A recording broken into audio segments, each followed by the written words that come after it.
వికారాబాద్ జిల్లా కేంద్రంలోని BRS party కార్యకర్తల సమావేశం జరిగింది. ఇక మాజీ మంత్రి సబితా ఇంద్రారెడ్డి, కాసాని జ్ఞానేశ్వర్ అధ్యక్షతన పార్లమెంట్ ఎన్నికల్లో పార్టీ గెలుపుపై కార్యకర్తలకు దిశానిర్దేశం చేశారు. అలవికాని హామీలతో ప్రజలను మోసం చేయాలని చూస్తున్న కాంగ్రెస్ పార్టీని చిత్తుగా ఓడగొట్టాలని సబితా పిలుపునిచ్చారు. ఈ ప్రాంత ప్రజలతో నాకు విడదీయలేని సంబంధం ఉందన్న కాసాని, బీసీ బిడ్డను అయినటువంటి నాకు ఓటు వేసి భారీ మెజారిటీతో గెలిపించాలని విజ్ఞప్తి చేశారు. ఎన్నికల్లో తప్పకుండా మీరందరూ కూడా కారు గుర్తుపై ఓటేసి మమ్మల్ని ఆశీర్వదించవలసిందిగా మిమ్మల్ని అందరినీ పేరు పేరున ప్రార్థిస్తున్నాం. మిత్రులారా, మీరు ఒక విషయాన్ని గమనించాలి.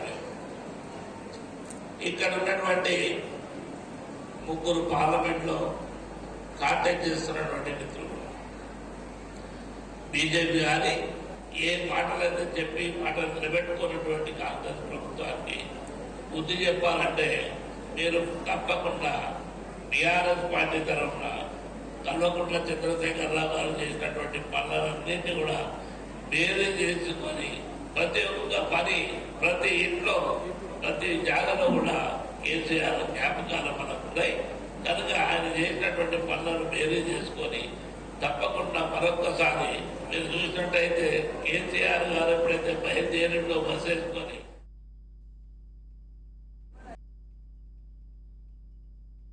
మిషన్ భగీరథని ఇంటింటికి నల్ల ద్వారా నీళ్లు తీసుకొచ్చింది మనం చూస్తున్నాం. ఇక్కడ ఆడబిడ్డలుగా ఖచ్చితంగా గుర్తుపెట్టుకోవాలని కోరుతున్నాం.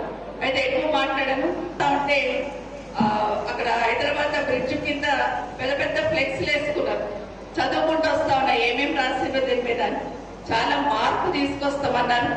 మార్పు అయితే మనకు అనిపిస్తుంది. ఎందుకంటే 5 ఏళ్లలో వీళ్ళ పాలన ఎట్లుంది, కేసీఆర్ పాలన ఎట్లుంది.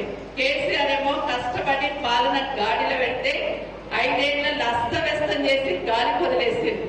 కేసీఆర్ ఉండగా చెరువులు ఎండిపోకుండా, కాలువలు ఎండిపోకుండా చెరువులకి నీళ్లు తీసుకొచ్చి ఎక్కడో ప్రాజెక్టు కట్టి నీళ్లు తీసుకొచ్చి పచ్చగా ఉండేటట్టు బోర్లు ఎండిపోకుండా కరువు రాకుండా చూస్తే 5 నెలల కాంగ్రెస్ వచ్చింది, కరువు తెచ్చింది.